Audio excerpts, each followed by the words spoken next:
Hello student, आज हम देखने वाले हैं ज्यामितीय आकृतियों में समरूपता के अंतर्गत प्रश्नावली 4 का 7वां प्रश्न से आगे देखेंगे। मैं हूं परमानंद पटेल। स्वागत है आपका आपके अपने चैनल पीएन पटेल क्लासेस पर। तो आइए देखते हैं प्रश्न।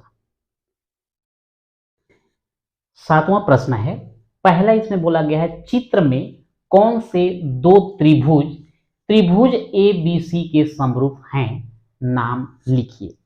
तो यहां पे मैं आपको बता देना चाहता हूं, ये जो डायग्राम दिया गया है इस प्रश्नावली के जस्ट बाद प्रमेय क्रमांक 8 जो हम पढ़ेंगे सेम यही है। एक्चुअल में ये प्रश्न वहां होना चाहिए था, फिर भी हम देख लेते हैं कि यहां पर उस प्रमेय में बोला गया है कि अगर कोई एक त्रिभुज है और उस त्रिभुज में ये समकोण वाली भुजा से कर्ण में अगर लंब डाल दिया जाए तो ये जो दो त्रिभुज बनते हैं आपस में समरूप होते हैं और ये दोनों त्रिभुज मूल त्रिभुज के भी समरूप होते हैं।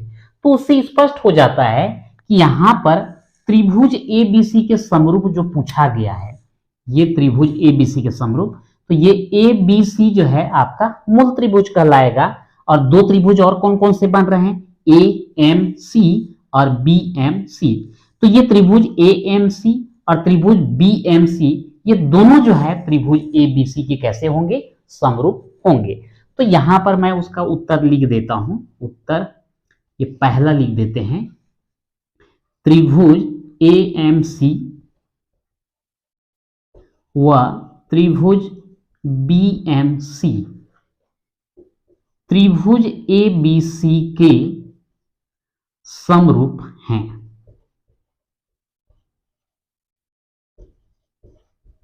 ठीक, तो ये पहले का तो जवाब हमको मिल गया कि त्रिभुज ए एम सी और त्रिभुज बी एम सी जो है त्रिभुज ए बी सी के कैसे हैं, समरूप हैं। अब यहां पर सेकेंड क्वेश्चन में दिया गया है कि x और y का मान क्या होगा। तो यहां पर ए सी एक्स है और ए एम वाई है और यहां पे ये तीनों भुजा का जो है दिया गया है। तो जैसे बोला गया कि ये त्रिभुज और ये त्रिभुज ये दोनों भी आपस में कैसे होते हैं, समरूप होते हैं। तो हम दिखाते हैं कि कैसे ये दोनों समरूप हैं। तो उसकी सुविधा के लिए जो है यहां पर मैं कोण का नामकरण कर देता हूं। ये है कोण 1, ये वाला हो जाएगा कोण 2 और ये हो जाता है कोण 3। यहां पर ध्यान रखेंगे कोण के लिए है कोण 1 2 3 और इसको मैं लिख लेता हूं कोण 4। तो अगर हम दो त्रिभुज यहां पर ले, त्रिभुज ए एम सी व त्रिभुज बी एम सी में अगर हम देखते हैं कि ये वाला कोण जो है कितना है, 90 अंश। कौन सा कोण, कोण ए एम सी जो है 90 अंश है। तो यहां पर मैं दोनों को अलग अलग लिख दिया एक ही साथ। एक काम करते हैं, एक एक करके लेते हैं। त्रिभुज ए एम सी में ये कोण आपको 90 अंश दिया गया है। कोण ए एम सी बराबर 90 अंश।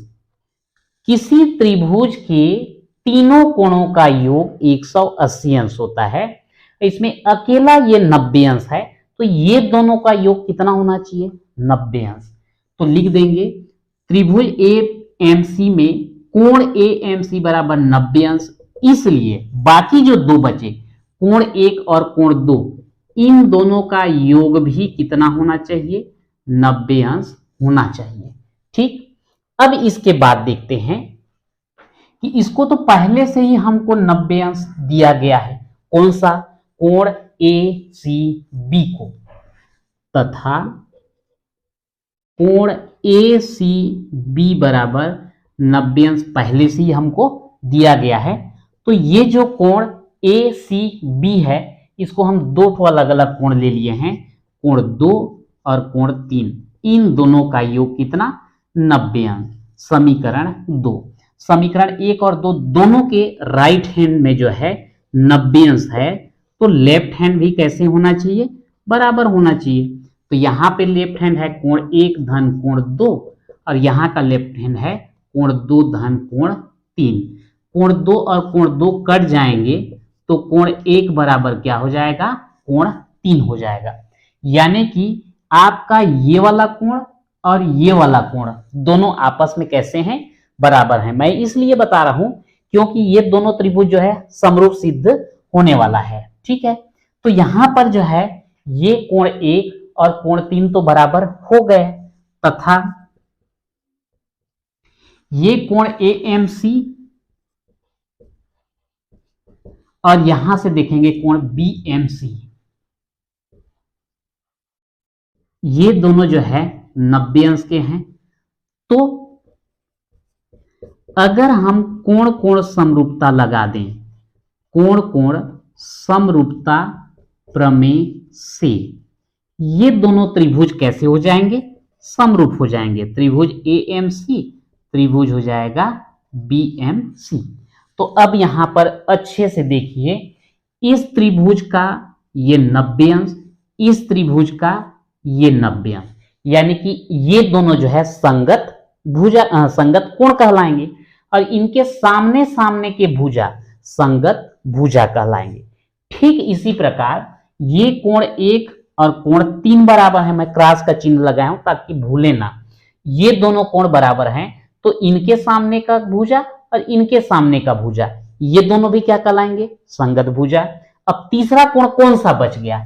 ये आपका कोण 2 और ये बच गया कोण 4, ये दोनों आपस में क्या कहलाएंगे? संगत कोण कहलाएंगे। तो यहां पर हमने समरूप तो लिख दिया, इसलिए संगत भुजाओं का अनुपात बराबर लिखेंगे। तो अगर हम संगत भुजा का अनुपात लेंगे तो इस त्रिभुज को पहले लेते हैं। 90 अंश के सामने वाला भुजा क्या है? AC बटे इस त्रिभुज में 90 अंश के सामने वाला भुजा कौन सा है? BC। AC बटे BC बराबर, फिर यहां पर ये छोटे त्रिभुज में AMC में अगर हम लेते हैं कि कोण 1 के सामने वाला भुजा कौन सा बन रहा है? CM, और यहां पर जो है इसके सामने वाला कौन सा बन रहा है? BM। फिर छोटा त्रिभुज में लेते हैं, ये कोण 2 के सामने वाला कौन सा है? AM, और यहां पर जो है कोण 4 के सामने वाला कौन सा हो जाएगा? CM। एक बात चेक जरूर कर लें, यहां पर इसके 90 के सामने वाला AC, इसके 90 के सामने वाला BC, AC बटे BC। फिर उसके बाद हमने लिया इसके, ये वाला जो है संगत कोण है, ये संगत कोण, तो इसके सामने का भुजा CM, इसके सामने का BM, CM बटे BM। फिर लास्ट इसके सामने वाला AM और इसके सामने वाला CM, AM बटे CM। ठीक है, अब यहां पर मान को रख देते हैं। AC का मान कितना है? X। BC का कितना दिया गया है? BC का है 20। CM का कितना है?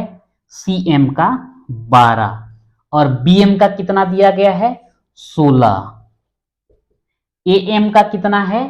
Y, और CM का कितना है?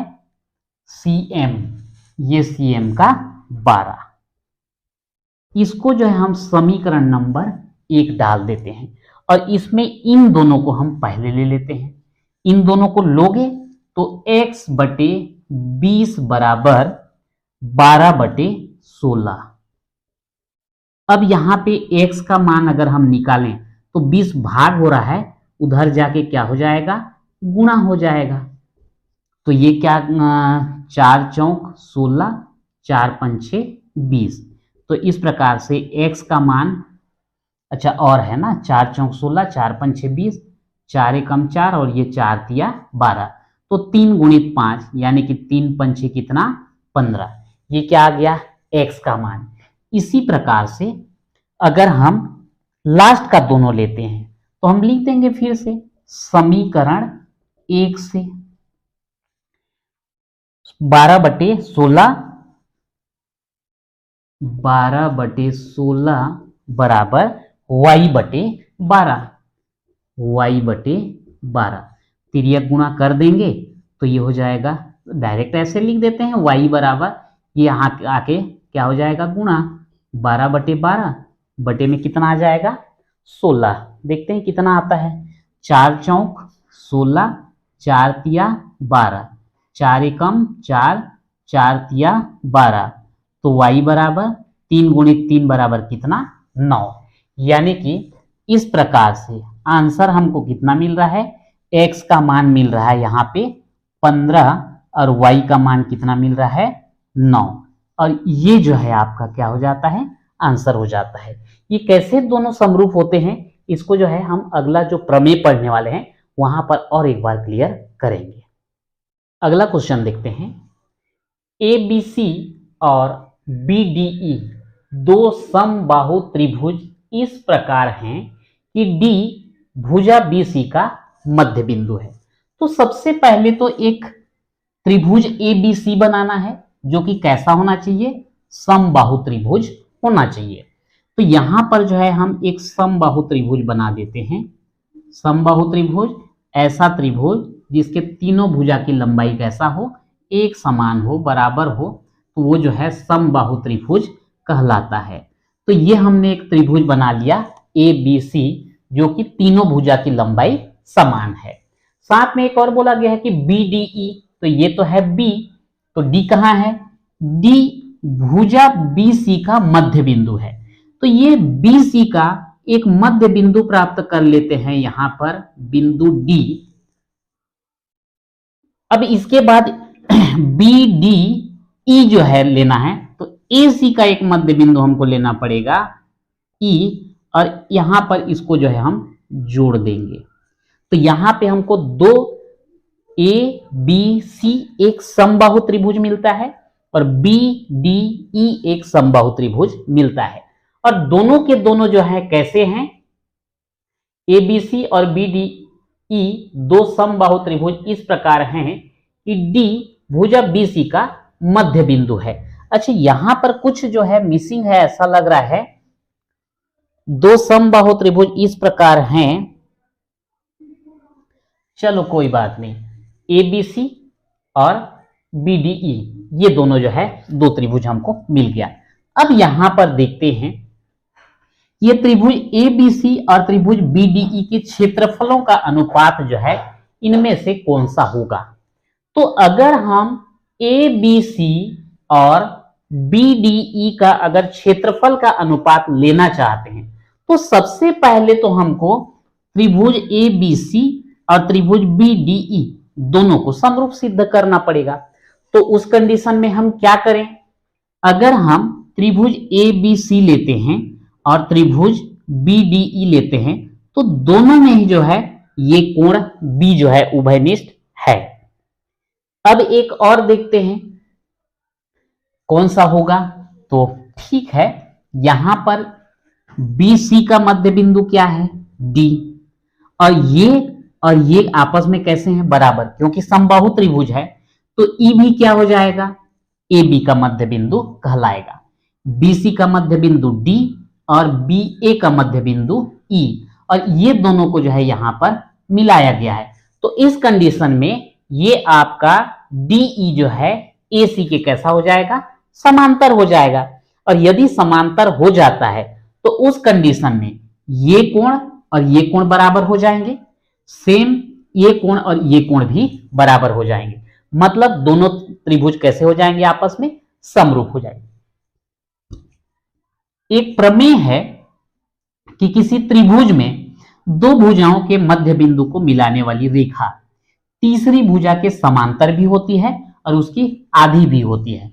तो यहां पर हमको समांतर से मतलब था, तो चलो यहां पर लिख देते हैं त्रिभुज ABC में DBC का मध्य बिंदु है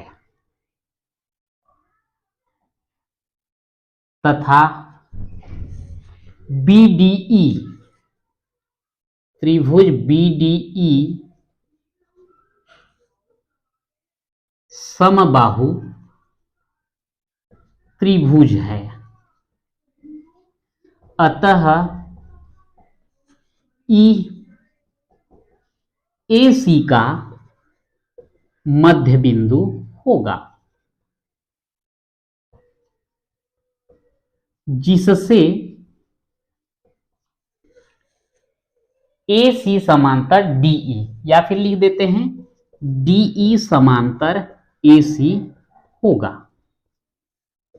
तो नामकरण कर दूं क्या, ये कोण 1, कोण 2, कोण 3 और कोण 4 आसानी से बन जाएगा। तो कोण 1 बराबर कोण 2 और कोण 3 बराबर कोण 4, ये है संगत कोण। कोण B बराबर कोण B उभयनिष्ठ। अतः त्रिभुज ABC व त्रिभुज BDE समरूप होंगे। अगर समरूप हो गए तो उस कंडीशन में क्या हो जाएगा, संगत भुजाओं का अनुपात बराबर, संगत कोण तो बराबर है, संगत भुजाओं का अनुपात भी बराबर। लेकिन हमको फिलहाल क्या चाहिए, इनके क्षेत्रफलों का अनुपात चाहिए। तो क्षेत्रफलों का अनुपात हम पहले ले लेते हैं। त्रिभुज ABC का क्षेत्रफल बटे त्रिभुज BDE का क्षेत्रफल। तो ये दो समरूप त्रिभुजों के क्षेत्रफलों का जो अनुपात होता है उनके संगत भुजा के अनुपात के वर्ग के बराबर होता है। तो इनके संगत भुजा कौन कौन से बनेंगे, अगर हम ABC और BDE की बात कर रहे हैं तो उस कंडीशन में हो जाएगा आपका BD बटे BC, BD बटे BC का वर्ग। इधर अगर लेंगे तो BE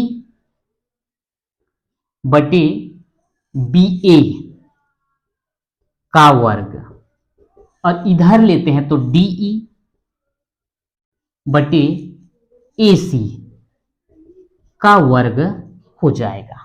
ठीक, अब यहां पर हम देखते हैं समीकरण नंबर, डाल दीजिए इसको, समीकरण नंबर 1। अब यहां पर देखिए कि ये जो BD है, चूंकि D जो है मध्य बिंदु है, तो D मध्य बिंदु होने के कारण BD और DC आपस में कैसे हो जाएंगे, बराबर हो जाएंगे। या ये भी कहा जा सकता है कि BD जो है ये BC का कैसा हो जाएगा, आधा हो जाएगा। तो यहां पर हम लिख लेते हैं उसको, चूंकि D BC का मध्य बिंदु है, इसलिए BD बराबर ये BD जो है ये BC का कैसा होगा, आधा होगा। तो 1/2 BC लिख देते हैं। ठीक है, BD जो है ये वाला, ये पूरा BC का कैसा हो जाएगा, आधा हो जाएगा। अब यहां पर देखिए हमको क्या चाहिए, BD बटे BC। तो ये BD BC को इधर ले आइए, तो ये कितना बचा, 1/2। यह मान जो है हम समीकरण 1 में रख देते हैं, लिख देंगे यह मान समीकरण 1 में रखने पर, आगे लिखता हूं नहीं तो यहां पे कट जाएगा तो आप लोगों को दिखाई नहीं देगा। तो यहां पर हो जाएगा त्रिभुज ABC का क्षेत्रफल, त्रिभुज ABC का क्षेत्रफल बटे त्रिभुज BDE का क्षेत्रफल बराबर ये BD बटे BC, एक बार लिख देते हैं, BD बटे BC का वर्ग। अब BD बटे BC का मान यहां से कितना है, 1/2 है, तो ये हो जाएगा 1/2 का वर्ग। अब ये 1 का वर्ग 1 और 2 का वर्ग कितना, 4। तो आगे हमको क्या मिल जाएगा, यहां पर 1/4 यानी कि 1:4। तो इसमें से कौन सा आंसर सही है, 1:4 वाला सही है। अगला क्वेश्चन है, दो समरूप त्रिभुजों में 9 area of ABC equal 16 area of PQR है, तो AB बटे PQ का मान होगा 4:3, 16:3, 3:4 और 9:4। तो यहां पर जो है दो त्रिभुज लिया गया है, त्रिभुज ABC और त्रिभुज PQR, और दोनों के दोनों कैसे हैं, समरूप हैं। तो आइए यहां पर देखते हैं, दो त्रिभुज पहले हम बना देते हैं जो कि दोनों समरूप त्रिभुज हैं। यहां पर एक त्रिभुज है ABC और दूसरा त्रिभुज है PQR, और ये दोनों के दोनों कैसे हैं, समरूप हैं। तो यहां हम लिख देंगे त्रिभुज ABC समरूप त्रिभुज PQR। इसलिए अगर हम इनके क्षेत्रफल का अनुपात लें तो त्रिभुज ABC का क्षेत्रफल बटे त्रिभुज PQR का क्षेत्रफल, इनके क्षेत्रफलों का अनुपात जब लेते हैं तो इनके संगत भुजा AB बटे PQ का वर्ग BC बटे QR का वर्ग बराबर AC बटे PR का वर्ग, ये जो है हमको प्राप्त होता है। क्योंकि यहां पर केवल हमको AB बटे PQ का मान पूछा गया है, तो हम एक काम करते हैं, यहां पर जो है केवल एक ये को ले लेंगे, त्रिभुज ABC का क्षेत्रफल बटे त्रिभुज PQR का क्षेत्रफल बराबर AB बटे PQ, केवल एक फैक्टर को ले लेते हैं। ये आपका जो है समीकरण नंबर 1 में रख दिए। अब क्या बोला गया है, 9 एरिया ऑफ ABC, यानी कि वही मतलब है 9 गुणित त्रिभुज ABC का क्षेत्रफल बराबर लिखा है 16 त्रिभुज PQR का क्षेत्रफल। अब यहां पर अगर हम देखें तो हमको तो यहां ABC और PQR का दिया गया है, तो हम क्या करेंगे, यहां लिखेंगे त्रिभुज ABC का क्षेत्रफल और इसको इधर ले आते हैं त्रिभुज PQR का क्षेत्रफल बराबर, यहां 16 रहेगा और ये 9 उधर पक्षांतर कर देंगे, 16 बटे 9। ये हो जाता है समीकरण नंबर 2। समीकरण 1, समीकरण 2 दोनों के लेफ्ट हैंड में वही चीज है, तो दोनों के राइट हैंड भी कैसे होने चाहिए, बराबर होने चाहिए। तो यहां पर हम लिख देंगे समीकरण 1 व 2 से क्या मिलेगा हमको, AB बटे PQ का वर्ग, तो यहां लिखेंगे AB बटे PQ का वर्ग बराबर 16 बटे 9। अगर हम इधर से वर्ग को हटा देते हैं तो AB बटे PQ बराबर, ये वर्ग जो है उधर जा क्या बन जाएगा, वर्गमूल 16 बटे 9, और 16 का वर्गमूल कितना 4, 9 का वर्गमूल कितना 3, 4 बटे 3, अनुपात में लिखें तो 4:3। इस प्रकार देखते हैं कि यहां पर ये चारों ऑप्शन में से पहला ऑप्शन 4:3 जो है सही बैठता है, तो यही जो है इसका आंसर होगा। तो इस प्रकार से जो है प्रश्नावली 4 के सभी प्रश्न कंप्लीट हो गए। तो आज के वीडियो में इतना ही, मिलते हैं नेक्स्ट वीडियो में।